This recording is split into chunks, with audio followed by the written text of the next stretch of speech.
ce programme est déconseillé aux moins de 12 ans. On ne peut pas garder une fille et puis il vivait avec une copine. C'est un homme puissant qui est craint pour ses relations. Mais qu'est-ce qu'Ahmed a fait pour gagner ma sœur? C'est ça même, ça m'a étonné.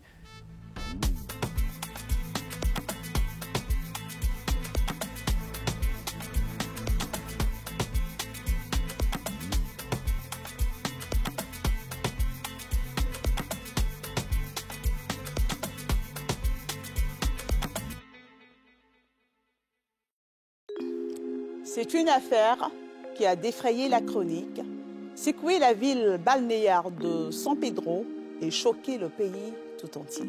Une jeune fille de ménage de 17 ans qui, visiblement, est tombée sur des personnes dangereuses et mal intentionnées. Orpheline de père, Mariam Sidibé rêvait de réussir sa vie et de venir en aide à sa mère, quitte à tordre le cou à sa tradition peul en s'adonnant au métier de fille de ménage. Car dans sa région, travailler comme fille de ménage est un déshonneur. Malheureusement, te porte à croire qu'elle est tombée sur le mauvais employeur, un prédateur sexuel qui l'aurait embobiné. Le corps sans vie de l'adolescente est découvert nu le dimanche 24 septembre 2023 à 11h au pied de l'immeuble dans lequel elle travaillait. Un travail qu'elle faisait à l'insu de ses parents. Ni son cousin, ni son tuteur ne savaient pour qui et où elle travaillait. Plusieurs questions reviennent de façon récurrente dans cette affaire. Qu'est-ce qui s'est réellement passé dans la nuit du samedi 23 au dimanche 24 septembre 2023? Quel est l'événement qui a déclenché ce carnage? Qui a tué Mariam Sidibé et pourquoi? On vous raconte tout de cette histoire sordide dans laquelle orgueil, sexe, argent et drogue se côtoient sinistrement.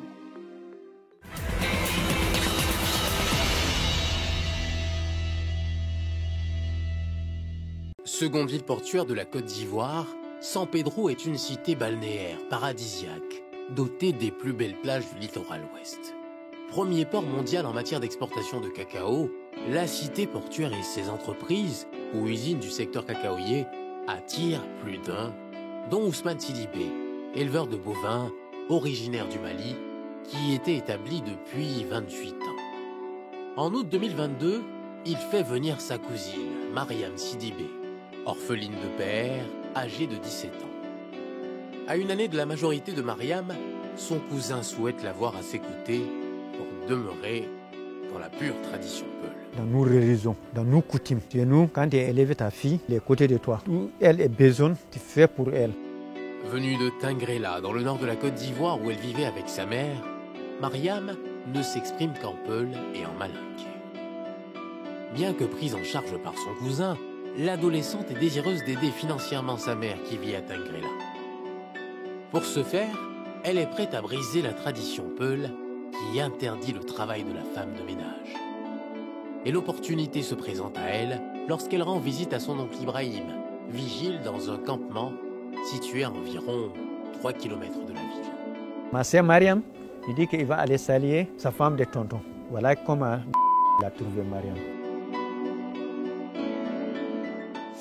L'homme en question, c'est lui, Ahmed, sexagénaire, employeur d'Ibrahim, l'oncle de Mariam.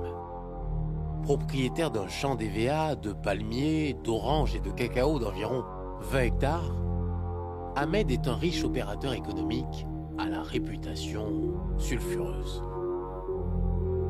Sur le chemin du retour, Ahmed propose à Mariam et à la femme de son oncle de les raccompagner en voiture.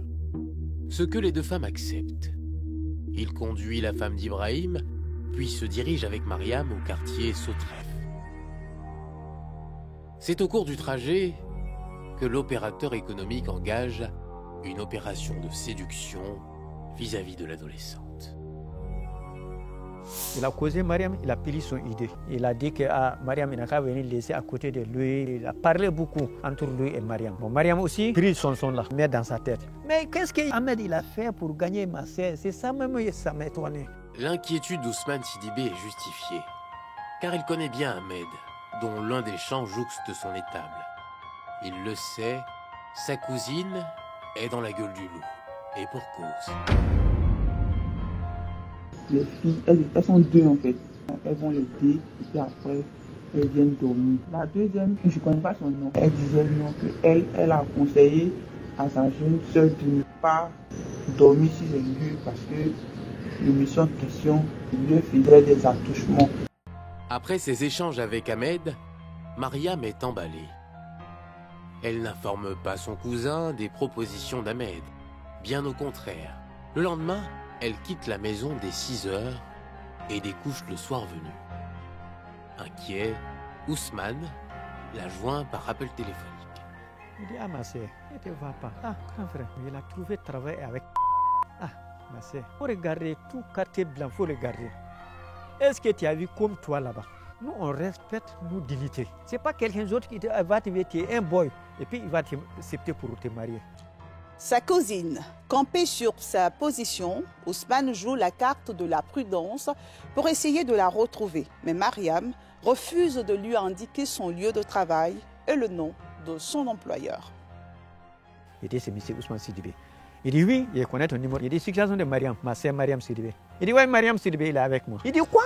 Il est avec moi. Il dit, où tu as logé? C'est même insensible là. Il dit, non. Il dit, qui t'a donné? Il dit, il a pris ça dans le cours de mon frère. Pourquoi tu prends une petite fille comme ça dans le cours de mon frère qui a mon numéro? Tu ne peux pas m'appeler pour dire, libérez ma sœur sans délai. En même temps, il a coupé sa appel.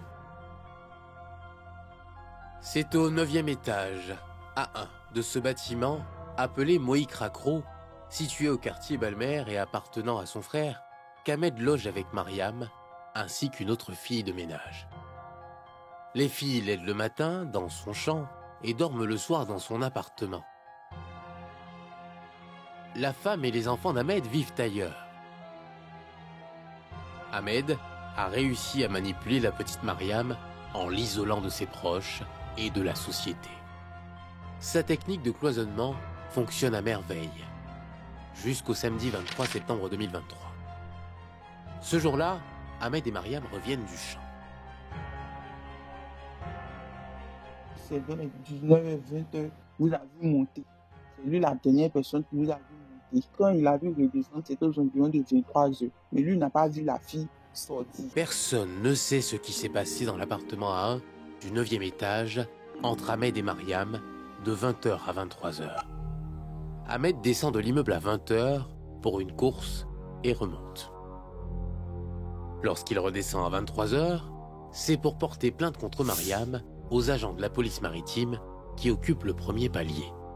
Dans cette dit, la jeune demoiselle, elle avait défoncé son placard pour prendre la somme de son lit et qu'il la cherchait. Il est quitté même chez lui pour venir voir les gens de la marine. Il dit que ma fille de ménage, je ne la vois pas.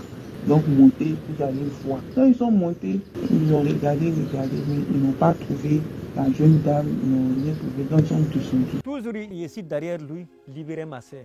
Il y a mon numéro. Tu dois m'appeler. Moi, depuis je les connais, ma sœur, si mon sang franc est tombé, il va prendre mon tonnet. Souvent même, il vend beaucoup d'argent, il laisse dans la maison. Nous, famille, on ne veut pas toucher l'argent, nous, on ne participe pas. On veut nous scier. Après les fouilles infructueuses des agents de la police maritime, Ahmed descend à nouveau pour interroger Diomandé, le vigile de l'immeuble qui affirme n'avoir plus revu Mariam. Cette nuit-là, il y a une forte pluie sur San Pedro pour s'arrêter le dimanche 24 septembre aux environs de 11h. À cause de la pluie, le concierge n'a même pas pu faire la ronde. Il y a un locataire depuis son balcon qui a vu une silhouette en bas. Pour lui, c'était une folle qui était couchée, donc il a averti les vigiles pour qu'ils puissent aller voir. Le concierge a pris un bâton et puis il s'est approché. Il a vu une personne nue mais inerte. Quand il s'est approché, il a vu le corps sans vie de Mariam Sidibé qui travaillait au 9e A1. Le concierge alerte la gérante de l'immeuble. Celle-ci se rend sur les lieux pour constater les faits, puis met le cap sur la police. Au commissariat du 1er arrondissement, une équipe d'experts se met en place pour descendre sur les lieux. C'est là que débarque Ahmed, l'employeur de la victime. Tous se dirigent à l'immeuble Moïk Rakro. La gendarmerie du port était déjà présente sur les lieux. Sur la scène du crime, les propos d'Ahmed intrigue. Il avait des propos. Disons, quand ils étaient à son champ, là, on était en train de l'écouter. On disait, mais si tu vois qu'elle a pris de la drogue, là, tu pouvais quand même la ramener avant la nuit. Mais Diomandé, le vigile, dernière personne à avoir vu Ahmed et Mariam arriver dans l'immeuble, n'a remarqué aucune anomalie chez la jeune adolescente. Du reste, où est-ce que la fille de ménage se serait-elle procurée de la drogue? Ahmed se reproche-t-il quelque chose? Donc il disait, donc vous m'accusez d'avoir fait ça. Joint par téléphone à 16h par un membre de sa communauté, Ousmane Sidibé apprend brusquement la mort de sa cousine. C'est pour lui un coup de massue. Attristé, il découvre ce jour le lieu de cachette de sa Mariam. Sous ses yeux, le corps sans vie de sa cousine est dégrivé par les agents des pompes funèbres. Contrairement à une première version, selon laquelle la fille de ménage a été jetée du 9e étage, Mariam ne présente aucun signe de défenestration. C'est moi-même qui lavais le corps. Donc il regardait tout, le corps de ma sœur, il n'y a pas de Belsi dedans.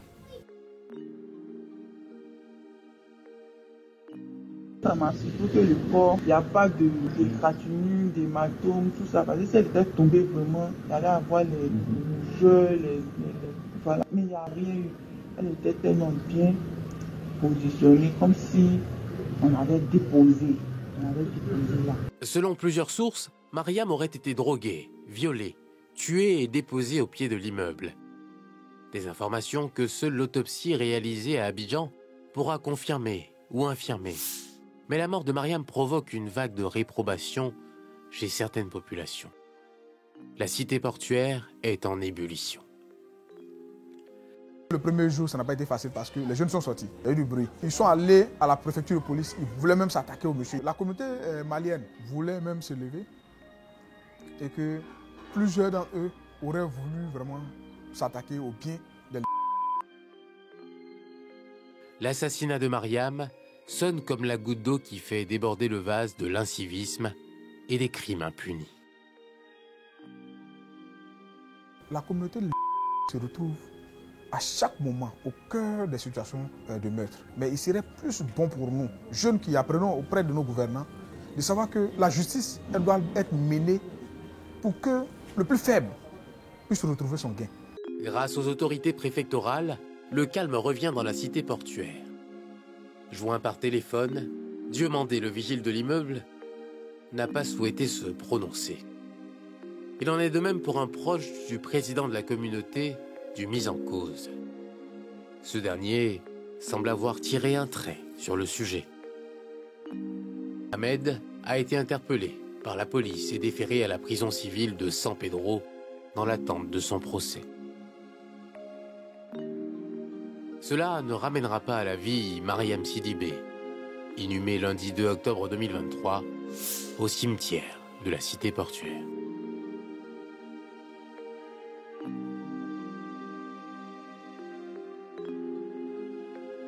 Les résultats de l'enquête de la police sont très attendus pour élucider les zones d'ombre qui entourent cette affaire. Comment Mariam Sidibé a-t-elle été droguée, violée et tuée, si tel est le cas? Surtout, comment son corps a-t-il été déposé au pied de l'immeuble Moïcacro? Toujours selon nos sources, Ahmed aurait bénéficié du soutien de 2 complices contre une récompense financière. Par ailleurs, le téléphone portable et les affaires de la victime étaient introuvables lorsque nous terminions cette enquête. Ousmane Sidibé, la mère de Mariam, et toute la communauté malienne qui place leur espoir en la justice ivoirienne attendent les résultats de l'autopsie et surtout les circonstances exactes de la mort de leurs compatriotes pour faire leur deuil. Bonsoir.